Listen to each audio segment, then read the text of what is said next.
Assalamualaikum warahmatullahi wabarakatuh. Halo semuanya teman-teman, selamat malam, selamat datang kembali di channel Ilo Bercerita. Dan masih bersama saya Ilo. Dimanapun teman-teman berada, semoga teman-teman selalu dalam keadaan sehat dan berbahagia selalu. Amin, amin, ya robbal alamin.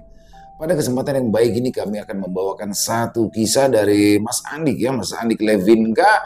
Dan pada kisah kali ini kami kasih disclaimer ya bahwasanya akan ada adegan-adegan dewasa di sini. Jadi buat teman-teman mungkin bisa pakai handsfree ya demi kenyamanannya. Dan sebelum kita masuk ke dalam kisahnya, buat teman-teman mungkin yang baru bergabung ya atau yang sudah lama bergabung tapi lupa belum subscribe, yuk diklik dulu tombol subscribe, jangan lupa lonceng notifikasinya dinyalakan agar teman-teman selalu mendapatkan notifikasi dari konten-konten yang akan kami upload di setiap harinya.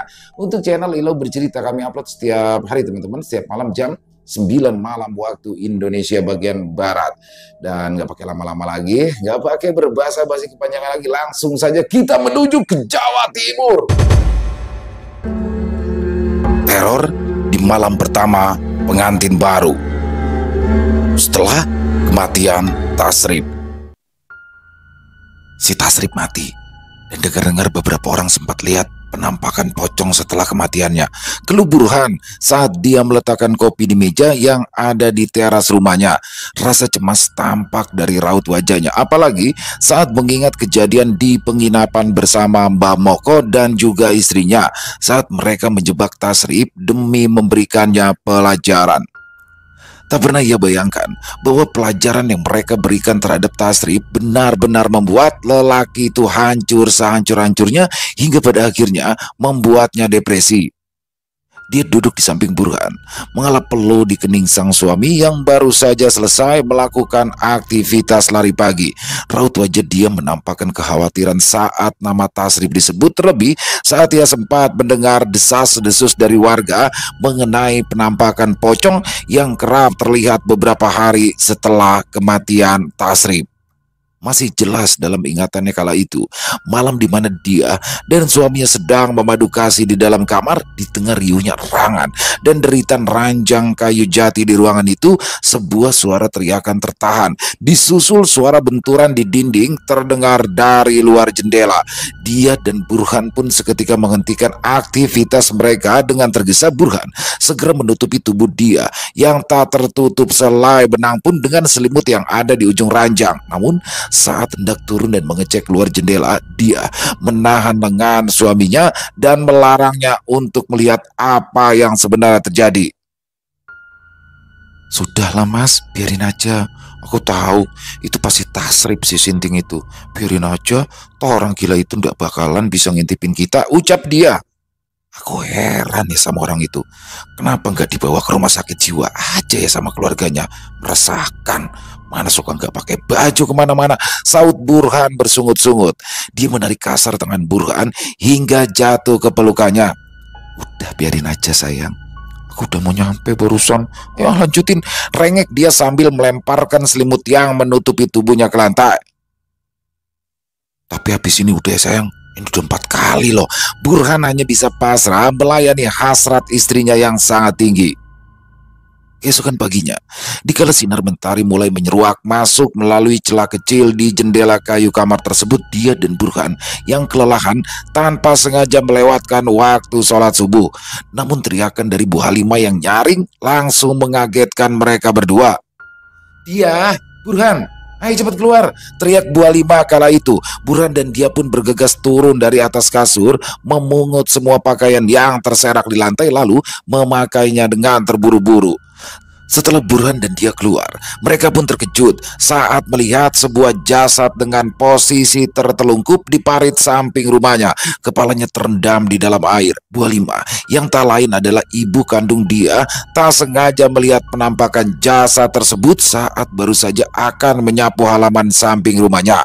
Warga yang sempat mendengar teriakan dari Bu Halimah pun berbondong-bondong datang ke tempat itu, dan saat mereka mengangkat jasad tersebut, mereka terkejut setelah mengetahui bahwa itu adalah Tasrip. Di betisnya tampak sebuah luka berlubang yang menyerupai bekas gigitan ular, dan mungkin itulah yang menjadi penyebab utama ia kehilangan nyawanya. Kala itu, Mbah Seger jatuh pingsan saat melihat cucunya meninggal dengan cara yang tragis. Meskipun Tasrip sedang mengalami gangguan jiwa, namun Mbah Seger sangat menyayangi cucu satu-satunya tersebut. Setelah kejadian itu, warga sering melihat penampakan pocong di kebun pisang tak jauh dari rumah Tasrip. Meskipun belum ada yang melihat dengan jelas wajah sosok tersebut, namun banyak orang meyakini bahwa itu adalah sosok Tasrip. 3 minggu setelah kematian Tasrip, kehidupan di desa itu kini sudah jauh berubah. Malam itu, di sebuah rumah sederhana yang bagian luar dindingnya tak tertutup semen, tempat di mana akad nikah telah dilaksanakan pada sore harinya. Sang tuan rumah yang bernama Pak Kodari nampak tersenyum ramah menyambut para tamu yang hadir untuk memberikan ucapan selamat atas pernikahan putri keduanya, Santi.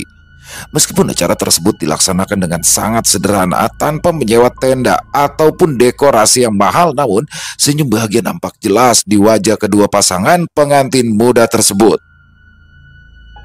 Dia dan Burhan juga turut hadir di sana untuk memberikan ucapan selamat. Bahkan setelah para tamu undangan yang lain sudah pulang, dia memutuskan untuk membantu membereskan piring-piring kotor yang ada di rumah tetangganya itu. "Wes dok, gak usah repot-repot. Biar Bule, Susi sama Santi aja yang beres-beres semuanya," ucap Bu Yati kepada dia. "Gak apa-apa Bule, Bule istirahat aja. Biar aku sama Susi aja yang ngerjain semua ini. Lagian kalau Santi disuruh ikutan beres-beres kasihan toh. Suaminya kan sudah nungguin. Ya kan Sus?" ujar dia sambil mengerlingkan matanya ke arah Susi, anak pertama dari Bu Yati dan Pak Kodari.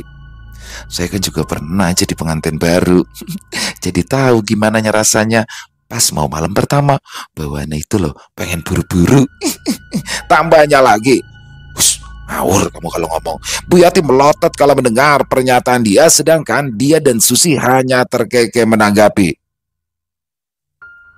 Kalau kamu masih doyan, lagian kamu kan juga masih termasuk pengantin baru. Belum juga setengah tahun nikahnya," ucap Susi sambil tangannya sibuk meletakkan tumpukan piring kotor di samping dia.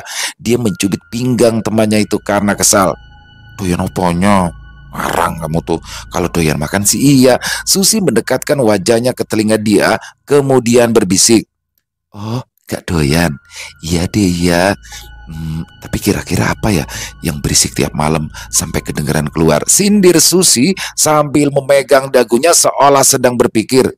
Susi, kamu ya? Dah, gak usah bahas itu lagi. Ayo, cepat bantuin aku cuci piring." Susi terkekeh saat melihat wajah temannya itu memerah menahan malu. Setelah selesai membereskan semua pekerjaan di rumah tetangganya tersebut, dia menghampiri suaminya yang sedang asyik berbincang dengan Pak Kodari dan beberapa pemuda lain. Karena waktu sudah larut malam, dia pun mengajak suaminya untuk pulang. Waktu itu, jam di dinding sudah menunjukkan pukul 9:30 malam. "Ya sudah Pak, saya pulang dulu. Sudah malam soalnya," pamit Burhan pada Pak Kodari dan yang lainnya. Dia dan suaminya berjalan kaki melewati jalan berbatu menuju rumahnya yang berjarak sekitar 100 meter dari rumah Pak Kodari. Lampu penerangan jalan yang redup dan jalanan yang sepi sukses membuat bulu kuduk dia meremang. Dia merapatkan tubuhnya pada sang suami. Digenggamnya erat-erat lengan suaminya itu saat melintas di depan lahan kosong yang banyak ditumbuhi semak belukar. Tanpa mereka ketahui, sesosok pocong sedang bertengger di dahan pohon kluwe tepat di atas dia dan suaminya berlalu. Sosok pocong itu tertawa. Suaranya yang serak terdengar sangat mengerikan, apalagi kepalanya bergerak ke kiri dan ke kanan membuat ikatan di kepalanya berayun ke sana kemari. Dia yang mendengar suara itu pun menoleh ke kanan dan ke kiri mencari arah sumber datangnya suara, namun ia tak mendapati apapun. Ia tak tahu bahwa sumber suara asalnya itu dari atas pohon kluwe. Kluwe merupakan tanaman yang masih berkerabat dengan sukun. Beberapa orang menyebutnya timbul ataupun kulur. Setelah mendengar suara tersebut, dia yang merasa ketakutan pun memaksa suaminya untuk mempercepat langkah. Di sisi lain, di rumah Pak Kodari, terlihat beberapa pemuda tampak bersantai di depan teras rumah Pak Kodari. Mereka sedang menonton acara pertandingan sepak bola di televisi. Televisi yang biasanya berada di ruang tengah sengaja digotong keluar oleh Pak Kodari. Di desa itu memang sudah menjadi kebiasaan ataupun tradisi, manakala ada seorang warga yang melangsungkan pernikahan, maka beberapa orang akan berkumpul di rumah tersebut dan tak tidur hingga pagi hari. Orang-orang biasa menyebutnya dengan istilah melekan, yang diambil kata melek atau tidak tidur. Ayo, ayo umpan, umpan Ronaldinho, gol! Seru para pemuda tersebut kala melihat tim sepak bola andalan mereka berhasil menjebol gawang lawan. Mereka bersorak-sorai kegirangan tanpa merasa takut mengganggu sang pengantin yang sedang melangsungkan malam pertama mereka. Beberapa saat kemudian, mereka pun kembali fokus menatap layar televisi, menyaksikan manakala para pemain penyerang berusaha sekali lagi untuk menjebol gawang lawan kedua kalinya, dan akhirnya teriakan kencang terdengar dari kamar Santi. Para pemuda yang sedang asik menonton pertandingan bola sontak menatap ke arah Pak Kodari yang juga ikut menonton TV. Kenapa ngeliatin saya kayak gitu? Tegur Pak Kodari. Pemuda yang bernama Gito itu pun hanya bisa tersenyum karena salah tingkah. Enggak balik, itulah si Santi teriak. Mungkin kekencengan suaminya ya, ujarnya sambil menggaruk-garuk kepalanya yang tidak gatal. Wes, gak usah dibahas, udah nonton aja. Awas lo kalian kalau bayangin yang aneh-aneh, tegas Pak Kodari. Baru saja Pak Kodari selesai berucap, suara teriakan terdengar lagi dari kamar Santi. Namun kali ini Santi terdengar memanggil-manggil bapaknya. Pintu kamar terbuka. Santi yang menggunakan gaun tipis menutupi tubuhnya dengan handuk dan berlari keluar menghampiri bapaknya. Pak, tolong Pak, Mas Angga kesurupan Pak. Santi menangis sambil memeluk tubuh bapaknya. Mendengar keributan di rumahnya, Bu Yati pun segera menghampiri putrinya disusul Susi di belakang. Kesurupan apa? Makanya kalian itu kalau mau mulai baca doa dulu, jangan gerusak-gerusuk gitu, ucap Bu Yati. Ayo kita lihat. Namun belum sempat mereka melangkah masuk, Angga tiba-tiba melompat keluar kamar sambil bersedekap bagaikan pocong. Lompatannya sangat jauh dan tinggi, tidak seperti lompatan manusia biasa. Pak Kodari dan semua lelaki yang ada di sana pun segera mengejar Angga sang pengantin pria. Angga terlihat melompat-lompat, bahkan sesekali tampak terbang melayang menuju ke arah sungai untuk menghindari kejaran 7 orang tersebut. Sesampainya di sungai, Angga terlihat meluncur ke dalam air. Namun anehnya, tak ada suara air saat ia menceburkan diri ke dalam sungai. Bahkan air pun tampak tidak berguncang. Tak ingin menantunya itu kenapa-napa, Pak Kodari pun menyuruh orang-orang untuk melompat dan mencari menantunya yang tak kunjung muncul ke permukaan. Berhubung di situ hanyalah Gito yang bisa berenang, maka mau tak mau Gito lah yang menceburkan diri untuk mencari tubuh Angga yang tenggelam. Pak Kodari tampak sangat cemas. Ia tak tahu harus berkata apa. Ia merasa kesal pada dirinya sendiri dan juga orang-orang lainnya. Bagaimana bisa gitu seorang diri melompat ke dalam sungai, sedangkan Pak Kodari dan 5 orang lainnya hanya menunggu sambil harap-harap cemas. Gitu, kami turun ya, kami bantu cari, teriak Pak Kodari, sedangkan kelima orang di sampingnya saling tatap karena bingung. Tentu saja mereka tak setuju dengan ide dari Pak Kodari, kecuali jika mereka sudah bosan untuk hidup. Jangan Pale, nyari satu aja belum ketemu, masa nanti harus nyari kalian juga? Kalau kalian nyemplung terus tenggelam, lah aku juga yang nyari, saut Gito. Gito tampak berenang semakin menjauh di tengah sungai besar nan gelap. Sungguh sial karena tak ada satupun orang yang membawa senter untuk penerangan. Saat Gito berenang ke pinggir, ke tempat yang lebih dangkal, tepat di bawah segerombolan pohon bambu, tiba-tiba ia mencium bau busuk bersamaan dengan sesuatu berwarna putih yang menyembul dari dalam air dan menuju ke arahnya. Pada awalnya, Gito mengira jika itu adalah bangkai ayam, dan saat benda itu semakin dekat, Gito pun memberanikan diri untuk menariknya keluar dari air, dan benar saja, itu adalah bangkai ayam. Bangkai ayam yang sedang digigit oleh sosok pocong di bawahnya yang ikut terangkat saat Gito menarik bangkai ayam tersebut keluar dari air. Pocong itu melepaskan gigitannya pada bagian kepala ayam itu, lalu menatap Gito dengan jarak yang sangat dekat, sekitar sejengkal saja. Gito dapat dengan jelas menatap sosok pocong tersebut. Wajahnya yang hitam bagaikan plastik yang meleleh, disertai bau busuk yang lebih menyengat daripada bau bangkai bangkai ayam tadi. Gito merasa hampir kehilangan kesadaran. Namun beruntung, ia masih sempat berpikir bahwa jika ia sampai pingsan di sungai, maka berakhirlah hidupnya. Ia pun berusaha sekuat tenaga berenang ke tepian dan naik ke atas dengan susah payah. Nyatanya, rasa takut yang besar seolah menguras hampir seluruh tenaganya. Ia merasakan jantungnya berdebar kencang, kaki dan tangannya bergetar dengan hebat. Namun dia bersyukur karena sosok pocong itu kini sudah menghilang dari pandangannya bersamaan dengan menghilangnya kelima temannya dan juga Pak Kodari. Ia dapat mendengar dengan jelas suara langkah kaki dan teriakan histeris dari para lelaki itu. Asem, gak kena. Aku hampir mati kok malah pada lari. Takut sama pocong sampai lupa sama aku, gerutu Gito. Sedangkan Pak Kodari dan kelima orang lainnya tampak berlari, saling mendahului sambil berteriak ketakutan. Mereka seolah tak peduli dengan Angga dan Gito. Yang terpenting adalah lari, lari dan lari dari sosok pocong mengerikan tersebut. Sesampainya di rumah Pak Kodari, mereka dibuat terkejut dengan apa yang mereka lihat. Angga sedang duduk di lantai teras rumahnya bersama Bu Yati, Santi, Susi, dan juga Lukman, suami dari Susi. Namun keanehan tak hanya sampai di situ saja. Mereka melihat baju yang dipakai oleh Angga sama sekali tidak basah, padahal jelas-jelas tadi ia menceburkan diri ke dalam sungai yang dalam. Lah, Angga, kok tiba-tiba sudah ada di sini? Terus baju kamu kok kering, gak basah sama sekali? Tanya Pak Kodari yang keheranan. Angga tak menjawab.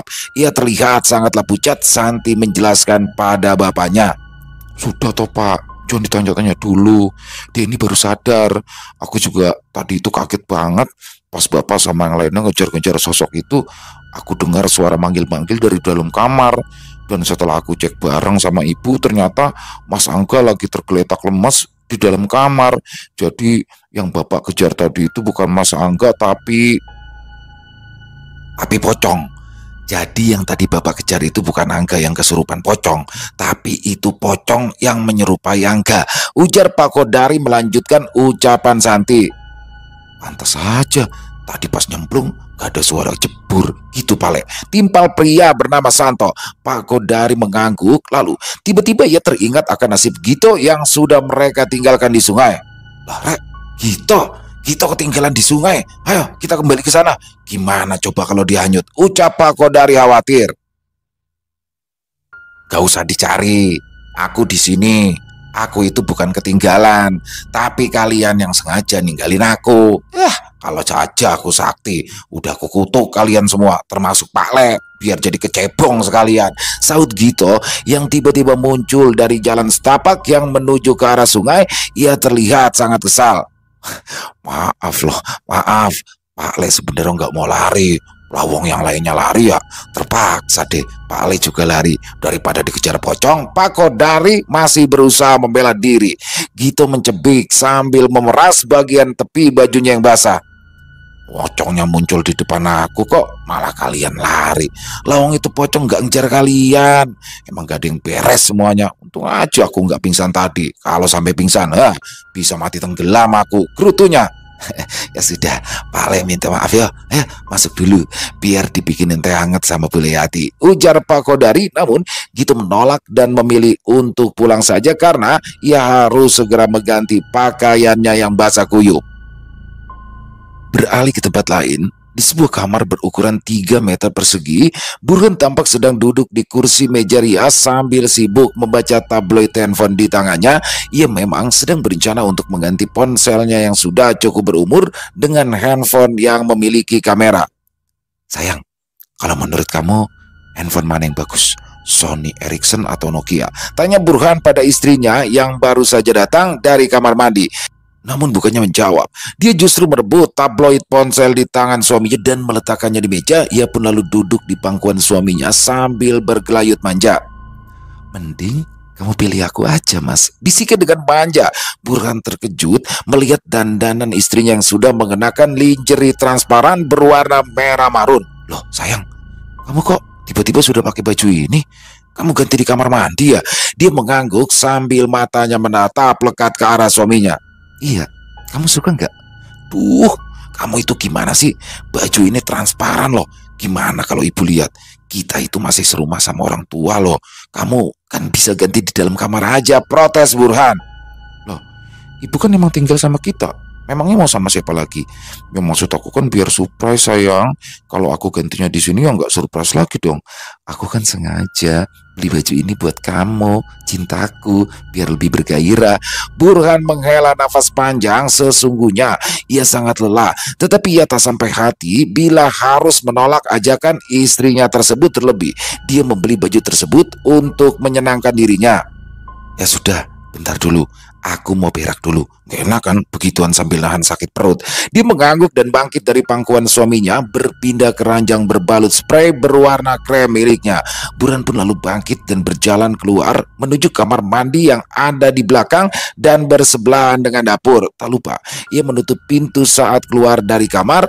1 menit setelah Burhan keluar, tiba-tiba pintu kembali terbuka. Loh sayang, kamu gak jadi buang air? Cepet banget. Baru juga semenit, tanya dia. Burhan tak menjawab, ia hanya menggeleng, lalu melompat ke arah dia bagaikan serigala yang dak menerkam mangsanya. Ih sayang, kamu udah gak sabar ya, beringas banget deh. Burhan mengangguk, lalu dengan kasar melucuti apa yang dikenakan istrinya satu persatu hingga tanggal keseluruhan. Sentuhan demi sentuhan suaminya kali ini sangat berbeda, membuatnya mabuk kepayang, bahkan hingga tak menyadari pintu kamar masih terbuka. Ayo sayang, langsung aja, pinta dia. Burhan mengangguk dan memulai peraduan tersebut. Kali ini apa yang Burhan lakukan benar-benar membuat dia hilang kendali atas dirinya. Geraman, lenguhan, bahkan teriakan terdengar menggema di rumah tersebut hingga membuat Bu Halimah, ibundanya, terbangun dan keluar dari kamar. Saat Bu Halimah keluar, ia hampir bertabrakan dengan Burhan yang berlari dari dalam kamar mandi untuk menuju kamarnya. Burhan, itu istri kamu kenapa berisik gitu? Jorok ah, malu kalau kedengaran tetangga, protes ibunya. Burhan mengangguk, namun matanya menatap lurus ke arah kamar. Ia dapat melihat dengan jelas tubuh tanpa busana istrinya yang terhentak-hentak di atas ranjang hingga akhirnya mengejang diiringi teriakan kencang yang menandakan dia telah mencapai puncaknya. Burhan, itu dia kenapa? Pertanyaan Bu Halimah menyadarkan Burhan. Ia berlari menghampiri dan berhenti di depan pintu sambil menatap istrinya yang kini tengah terkulai lemas di atas ranjang. Nafasnya tersengal-sengal, tubuhnya basah bermandikan keringat, senyum di wajahnya terbingkai menunjukkan bahwa ia sangat menikmati permainan itu. Dia, kamu ini apa-apaan sih? Bentak Burhan. Mata dia yang sedari terpejam kini terbuka perlahan. Ia terkejut saat menyadari suami dan juga ibunya berdiri di depan pintu kamar menyaksikan dirinya yang polos tanpa selai benang pun yang menutupi. Dia secepat kilat meraih selimut yang terlipat di atas bantal, lalu segera menutup bagian tubuhnya karena malu kepada ibunya. Menjijikan, umpat ibunya sembari berbalik badan meninggalkan mereka berdua dan masuk kembali ke kamarnya. Dia menatap bingung ke arah suaminya kemudian bertanya, Mas, kok pintunya kebuka? Terus kamu kok udah pakai baju? Sejak kapan ibu di situ? Loh ya aku dong yang harus saya tanya sama kamu. Kamu itu tadi ngapain? Sebenarnya apa yang terjadi? Loh, maksud kamu apa Mas? Kok nanya begitu? Sudah jelas-jelas kan aku habis ngelayanin kamu. Mendengar jawaban dari dia, rahangnya mengetat, kedua tangannya mengepal. Ia dapat merasakan jantungnya berdetak begitu cepat bersamaan dengan nafas yang memburu disertai rasa nyeri di ulu hati. Enggak dia, kita bahkan belum melakukan apapun. Aku itu baru kembali dari kamar mandi. Aku buru-buru di dalam kamar mandi karena aku dengar suara desahan kamu.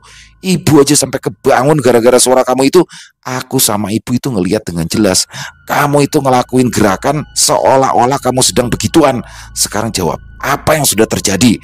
Dia meremas kepalanya dengan kedua tangan. Ia bingung dengan apa yang sebenarnya terjadi dengan dirinya. Jawab dia, kamu itu tidur sama siapa? Tanya Burhan dengan nada meninggi. Denganku. Aku bahkan sudah memberikan kenikmatan yang belum pernah dia rasakan sebelumnya. Burhan dan dia sontak menoleh ke arah pojok kamar di mana suara tersebut berasal. Dan alangkah terkejut mereka setelah menyadari bahwa suara tersebut berasal dari sosok pria berbadan kurus dengan pakaian lusuh berwarna putih menyerupai Tasrif, namun dengan kulit yang putih pucat. Kutitipkan benih itu di perut istrimu, Burhan. Ujar sosok Tasrif sebelum akhirnya berubah menjadi gumpalan asap dan terbang keluar melalui celah ventilasi. Burhan tertunduk lesu. Ia berkali-kali memukul dinding hingga tangannya berdarah. Dia segera membuka lemari, mengambil baju, lalu mengenakannya dan segera menghampiri suaminya yang sedang kalap. Namun Burhan mendorong tubuh dia. Ia tak mau didekati oleh istrinya. Ia merasa bahwa istrinya sudah kotor. Mas, maafin aku, Mas. Aku nggak tahu kalau itu bukan kamu. Kalau aku tahu itu bukan kamu, aku nggak bakalan mau ngelakuinnya, Mas. Alah, tapi kenyataannya kamu sangat menikmatinya kan? Aku bahkan belum pernah lihat kamu sampai sepuas itu pas sama aku. Mas, maafin aku, Mas. Ini bukan kehendak aku, tapi wajah dia mirip banget sama kamu, Mas. Ini bukan salah aku. Dia menangis sambil memeluk kedua kaki suaminya. Semua sudah terjadi. Ini semua karena nafsu kamu yang liar. Saking liarnya, kamu bahkan sampai berhubungan sama makhluk halus. Kamu itu berhubungan sama Tasrif. Burhan berteriak sambil membanting selimut dan bantal yang ada di atas ranjang demi melampiaskan amarah serta kekecewaannya. Dia menangis sejadi-jadinya sambil duduk bersimpu di atas lantai. Ia berulang kali meminta maaf, namun Burhan mengabaikannya. Dok, apa benar yang ibu dengar barusan? Kamu tidur sama makhluk halus? Tanya Bu Halimah yang tiba-tiba saja sudah berdiri di ambang pintu kamar milik anaknya. Bibirnya nampak bergetar, air mata mulai menggenang di pelupuk matanya. Menjawab pertanyaan dari ibunya, dia hanya bisa mengangguk tanpa menjawab sepatah kata pun. Ia menangis sesenggukan hingga air matanya membasahi pakaian yang ia kenakan. Ya ampun, Dok. Kenapa bisa? Kenapa Tasrif masih terus mengusik kamu setelah kematiannya? Bu Halimah menangis sambil memeluk erat tubuh putrinya itu. Sedangkan Burhan, dia hanya terdiam sambil menatap dirinya di cermin meja rias. Pikirannya berkecamuk. Ia sangat mencintai istrinya, tapi apa yang terjadi barusan membuatnya merasa sangat kecewa sekaligus jijik pada istrinya. Ia terus menimbang-nimbang keputusan apa yang harus ia ambil setelah kejadian itu. Emosi yang memuncak membuatnya tak dapat berpikir jernih. Setelah berdiam diri sesaat, ia pun mengambil keputusan yang sangat berat baginya. Burhan bangkit dari duduknya dan berjalan perlahan menghampiri istri serta mertuanya yang masih menangis sambil berpelukan di lantai. Iya, Ibu, maaf sebelumnya. Aku tahu apa yang terjadi tadi itu semua di luar perkiraan kita. Tapi yang jelas, dia yang gak bisa mengendalikan diri justru membuat dirinya sendiri rugi. Aku pun rugi. Aku tahu dia gak sepenuhnya salah. Tapi kenapa, Mas? Apa yang mau kamu bicarakan lagi? Salahkan saja terus aku. Burhan tampak menghela nafas. Ia bimbang melanjutkan ucapannya kalau melihat istrinya menangis terseduh. Namun bagaimanapun Burhan tak mau dirinya terus merasa sakit bila mengingat istrinya yang telah digagahi oleh sesuatu yang bukan dirinya. Aku tahu dia nggak sepenuhnya salah, tapi semuanya sudah terjadi dan aku merasa nggak sanggup menerima semua kenyataan pahit ini. Dengan disaksikan Ibu, aku, Burhanuddin bin Rofi Ahmad, menyatakan bahwa pada malam ini menjatuhkan talak pada Rodiah binti almarhum Pak Marhum. Mendengar pernyataan tersebut dia dan Bu Halimah terkejut. Dia menangis sejadi-jadinya memohon kepada Burhan untuk menarik kembali ucapannya dan mengucap kata rujuk. Namun Burhan tetap pada pendiriannya sambil berlinang air mata. Burhan mengambil tas ransel yang tersimpan di atas lemari lalu segera memasukkan semua pakaiannya yang ada di dalam lemari tersebut. Dia berkali-kali memohon dan mencegah agar Burhan tidak pergi, namun Burhan seolah sama sekali tak peduli dengan tangisan dia. Sudahlah dia. Aku bukan suamimu lagi. Nanti aku akan mengurus surat perceraian kita. Kamu terima atau enggak, aku enggak peduli. Aku akan tetap menceraikan kamu. Seret! Burhan menutup resleting ranselnya. Ia telah memasukkan semua pakaian dari dalam lemarinya. Apa kamu nggak mau nimbang-nimbang dulu keputusan kamu, Mas? Ayo, Mas. Kamu itu lagi emosi, Mas. Tenangin diri kamu. Aku butuh kamu, Mas. Aku butuh kamu. Kamu sudah kotor. Kamu itu sudah hina. Kamu sudah bekas. Kalau kamu memang butuh laki-laki untuk pemuas nafsumu, kamu bisa cari di luaran sana. Atau kamu bisa ajak lagi si Tasrip itu. Wes, cukup Burhan, cukup. Kamu itu nggak sepantasnya ngomong begitu sama dia. Kalau kamu memang sudah nggak mau lagi sama anak ibu, ya sudah, pergi. Pulang ke rumah bapak ibumu. Ibu nggak rela anak ibu dihina seperti ini. Tegas Bu Halimah. Pergi sekarang juga, ucapnya lagi sembari menunjuk ke arah luar. Burhan berjalan menuju ke sepeda motor yang terparkir di ruang tamu, lalu mengeluarkannya. Ia tak peduli, meskipun saat itu sudah jam 11 malam, ia harus tetap pulang, meninggalkan kampung halaman istrinya di Jember, Jawa Timur, menuju rumahnya sendiri yang berada di Banyuwangi. Keesokan harinya, kampung tempat tinggal Rodia menjadi gempar karena berita perpisahannya dengan Burhan yang sangat mendadak. Banyak orang bertanya-tanya tentang apa yang terjadi sebenarnya hingga menyebabkan mereka berpisah secara tiba-tiba. Padahal sebelum-sebelumnya mereka selalu terlihat harmonis, bahkan ketika menghadiri acara pernikahan Santi, berbagai spekulasi muncul di kalangan masyarakat. Banyak orang yang mulai menduga-duga penyebab dari hancurnya pernikahan yang masih belum mencapai setengah tahun tersebut. Namun, meskipun banyak yang menanyakan langsung pada dia ataupun Bu Halimah, tentu saja mereka tak akan menjawab kejadian yang sebenarnya. Santi, kira-kira kenapa ya? Kok dia sama Burhan tiba-tiba cerai? Tanya Susi pada Santi adiknya. Santi mengedihkan bau lalu menjawab, "Nggak tahu, tanya kok sama saya. Aku aja bingung, Mas Angga juga bingung. Soalnya malam pertama aku itu gagal terus sampai seminggu Mbak. Mas Angga selalu kesurupan pocong pas mau ngebongkar aku." Susi menghela nafas panjang seolah sedang berpikir keras pada masalah yang menimpa dia dan masalah yang menimpa adiknya tersebut. Nah itu dia, kalau kamu nggak cepat dibongkar sama Angga, ya kapan kamu punya anaknya? Kayaknya kamu harus ikut pulang ke kampung suamimu deh. Daripada di sini si Angga itu jadi pocong mulu tiap malam. Ya lama-lama Mbak Rois bisa bosen nanganin suami kamu yang kesurupan tiap malam, ujar Susi. Mendengar masukan dari kakaknya tersebut, Santi pun mengusulkan pada suaminya untuk tinggal di rumah orang tua Angga. Ya sudah sayang, kalau kamu memang maunya begitu, semoga saja kejadian itu nggak terjadi lagi kalau kita pindah ke rumah aku ya, ucap Angga. Sejak kematian Tasrip, memang keadaan kampung tersebut berubah. Setiap kali ada pengantin baru, selalu saja ada penampakan. Bahkan tak hanya Santi dan dia saja yang mengalami gangguan dari teror tersebut. 4 pasangan pengantin baru lainnya sempat mengalami gangguan dengan cara yang berbeda-beda, meskipun tak ada yang se-ekstrim yang dialami oleh dia. Bahkan keempat pasangan pengantin baru itu akhirnya memutuskan untuk keluar dari desa itu karena teror yang terus-menerus menghantui mereka.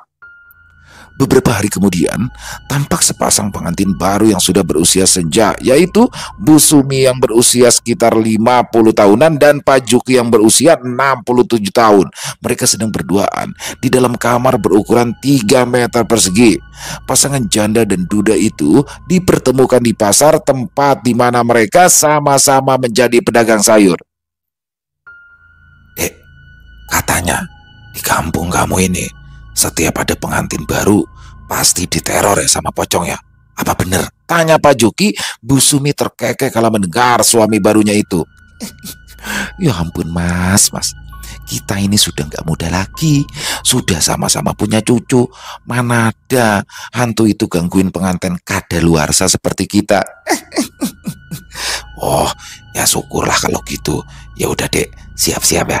Kang Mas mau ke kamar mandi dulu sebentar. Pak Juki pun melangkah ke kamar mandi yang ada di luar rumah. Kamar mandi itu terletak tepat di bawah pohon bambu yang bersebelahan dengan sumur tua. Namun baru selangkah ia akan masuk ke dalam kamar mandi, tiba-tiba sesosok pocong melompat keluar dari dalam sumur membuat Pak Juki terjatuh. Pak Juki yang memiliki riwayat penyakit jantung pun memegang erat dadanya mendadak sakit. Ia berusaha memanggil-manggil istrinya, namun jarak yang cukup jauh membuat Bu Sumita mendengar suara serak Pak Juki yang berulang kali memanggil namanya.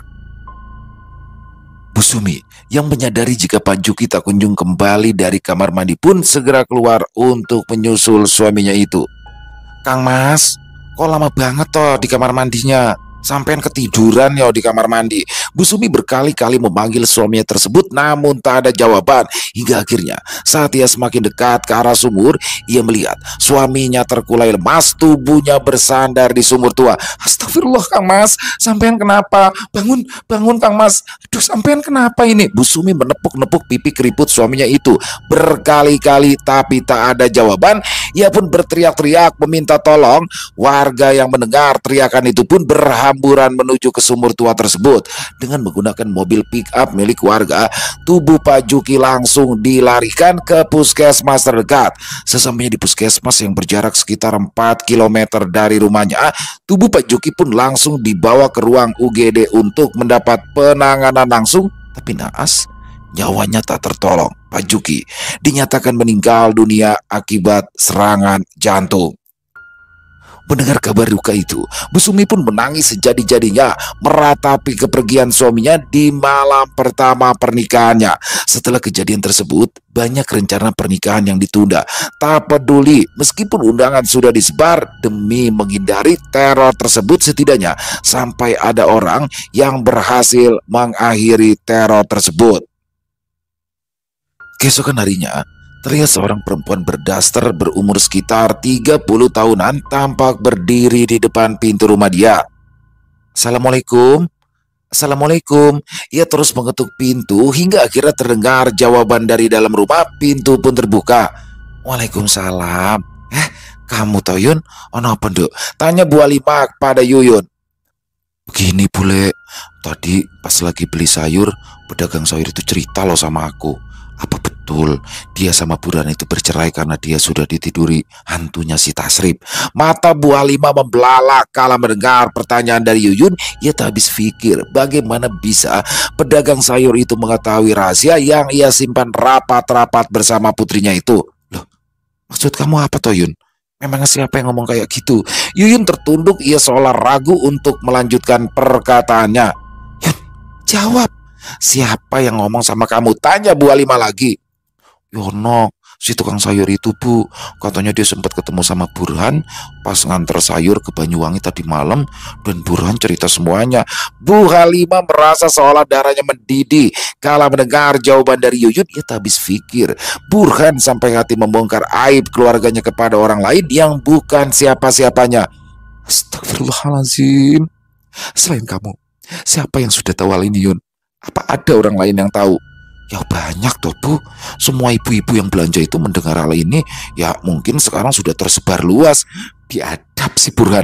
Bu Halimah berbalik masuk lalu membanting daun pintu rumahnya dengan sangat kencang. Brak!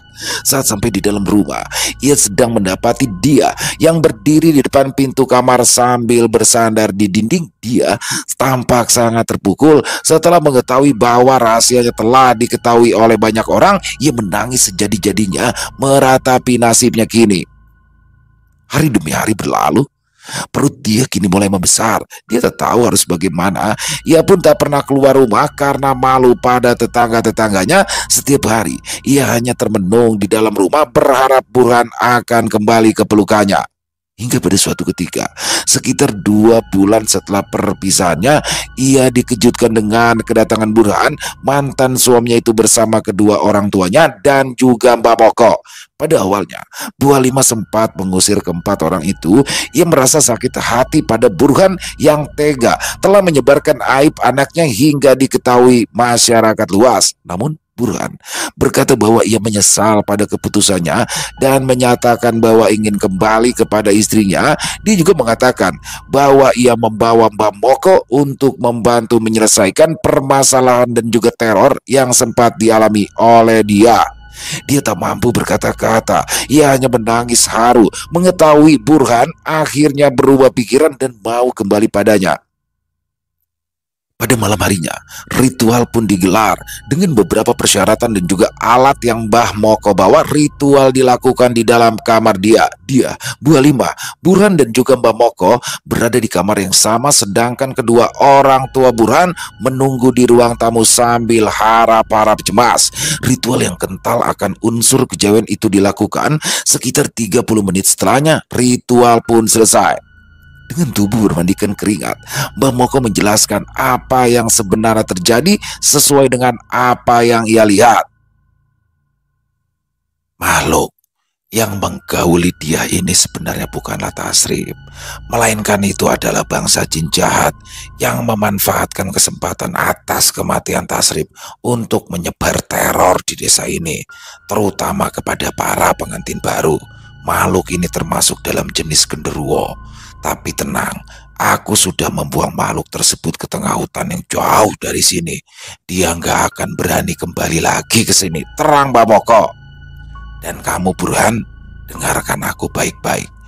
Anak yang ada di dalam kandungan dia itu adalah anak kamu. Kalau memang kamu tidak percaya, kamu bisa tes sendiri nanti kalau anakmu sudah lahir. Ya, terima kasih ya Pade. Dia dan Burhan pun pada akhirnya berbaikan. Burhan memutuskan untuk rujuk kembali dengan disaksikan oleh salah satu tokoh agama beserta beberapa orang tetangga dekat. Hari demi hari berlalu. Tibalah hari kelahiran anak pertama mereka. Burhan menunggu di depan ruangan rumah sakit sambil harap-harap cemas. Setelah menunggu sekitar 1 jam lamanya, akhirnya pintu pun terbuka dan seorang suster mengabarkan bahwa anaknya sudah lahir dan jenis kelaminnya adalah laki-laki. Burhan tersenyum senang setelah mengetahui anaknya telah lahir, namun tak dapat dipungkiri bahwa masih ada rasa cemas di hatinya tentang kebenaran dari anak tersebut. Apakah benar anak tersebut adalah darah dagingnya? Tapi sebisa mungkin ia menyembunyikan kegusarannya tersebut di depan istrinya. Sayang, anak kita sudah lahir. Di mana dia? Tanya Burhan pada istrinya. Anak kita masih dibersihkan, Mas. Iya, Mas. Aku minta tes DNA ini segera dilakukan. Aku mau segera tahu apa benar ini anak kamu atau bukan. Tapi sayang, sudah Mas, lakuin aja. Kalaupun hasilnya anak itu bukan anak kamu, aku ikhlas. Kalau kamu akhirnya ninggalin aku, ucap dia sambil menangis. Burhan mengangguk sambil membelai rambut istrinya. Iya sayang, aku bakalan ngelakuin tes itu secepatnya. Tapi yang jelas, apapun hasilnya, kamu tetaplah istriku. Dan anak itu akan kita rawat bersama-sama. Tes DNA pun dilakukan keesokan harinya. Burhan, dia dan Bu Halimah menunggu hasil tes tersebut dengan harap-harap cemas. Setelah penantian selama 2 minggu, akhirnya hasil tes pun keluar. Dan hasil dari tes tersebut menunjukkan bahwa 99,9% Burhan adalah ayah biologis dari anak tersebut. Mereka sekeluarga akhirnya bersujud syukur kepada Allah Subhanahu wa Ta'ala karena ternyata anak itu memang benar-benar anak mereka berdua. Selesai. Luar biasa kisah dari Mas Andik, dan ini adalah kisah Tasrif ya teman-teman. Jadi buat teman-teman yang bingung, bisa ikutin dulu nih konten kami sebelumnya, yaitu kisah Mas Andik yang mengejar pelet terbaik ke Banyuwangi. Bagaimana pada akhirnya Tasrif meninggal dunia, dan pada kesempatan kali ini adalah efek dari setelah kematian Tasrif. Jadi Tasrif ini ya memang udah freak dari awal sih ya. Dia suka ngintipin dia bersama Burhan suaminya, sampai akhirnya dia dipatuk ular sehingga meninggal dunia. Dan setelah dia meninggal dunia ternyata dimanfaatkan oleh makhluk-makhluk yang tidak bertanggung jawab untuk meneror desa mereka sendiri. Luar biasa di sini kisahnya. Dan di sini banyak sekali ya hikmah yang bisa kita ambil ya. Bagaimana kejadian yang menimpa dia tuh sewaktu dengan Burhan malam harinya ya. Bagaimana memang dia ini memiliki nafsu yang menggebu-gebu. Jadi sekali lagi, nafsu itu harus diredam. Jadi karena dia yang udah nafsu, yang dia sudah memiliki nafsu yang berlebih, di situ dimanfaatkanlah oleh sosok yang menyerupai Tasrif sehingga terjadilah hal itu. Dan alhamdulillah, tapi di mana Burhan akhirnya tidak jadi menceraikan dan menerima anaknya. Apapun alasannya dia akan menerima. Luar biasa sekali di sini. Mas Andik keren banget kisahnya. Terima kasih Mas Andik, luar biasa. Ditunggu lagi kisah-kisah selanjutnya. Dan semoga teman-teman juga bisa terhibur ya dengan kisah barusan. Para pecinta penikmat horor misteri, lebih khususnya lagi kepada para subscriber dari channel Ilo Bercerita. Mari kita ambil yang baik-baiknya saja ya, hikmah yang baik-baiknya saja, yang dibuang yang buruk-buruknya. Buat teman-teman mungkin yang punya komentar lain, yang mungkin punya pendapat lain, silakan bisa menuliskan di dalam kolom komentar, ataupun hanya sekedar saling menyapa. Insya Allah kami akan menjawabnya satu persatu. Buat teman-teman yang suka dengan videonya, dengan kisahnya, bisa diklik tombol like-nya ya, tombol jempolnya. Boleh juga dong di-share link videonya ini ke teman-teman yang lain agar juga ikut merasa terhibur. Oh iya buat teman-teman mungkin yang baru bergabung silakan bisa diklik tombol subscribe-nya. Jangan lupa lonceng notifikasinya juga dinyalakan agar teman-teman selalu mendapatkan notifikasi dari konten-konten yang akan kami upload di setiap harinya. Oh ya, buat yang teman-teman juga mungkin punya kisah horor misteri ya, yang diangkat dari kisah nyata yang berdasarkan pengalaman pribadi, apabila mungkin berkenan dibawakan di channel kami, silakan bisa mengirimkannya ke nomor telepon yang ada di sini. Dan bebas ya, dalam bentuk tulisan boleh, dalam bentuk rekaman suara boleh. Senyamannya teman-teman aja pokoknya. Buat teman-teman yang sudah mengirimkan kisah, kami ucapkan terima kasih. Dan yang sudah mengirimkan kisah tapi belum sempat dibawakan, harap bersabar ya. Karena harus melalui proses penggarapan terlebih dahulu. Di akhir kata, saya Ilo mengucapkan permohonan maaf apabila mungkin dalam pembawaan kisahnya ada kata-kata saya yang salah, ataupun ada kata-kata saya mungkin yang kurang berkenan. Saya mohon dibukakan pintu maaf yang seluas-luasnya. Sampai berjumpa lagi di konten-konten kami selanjutnya yang pasti tidak kalah serunya, yang pasti tidak kalah horornya.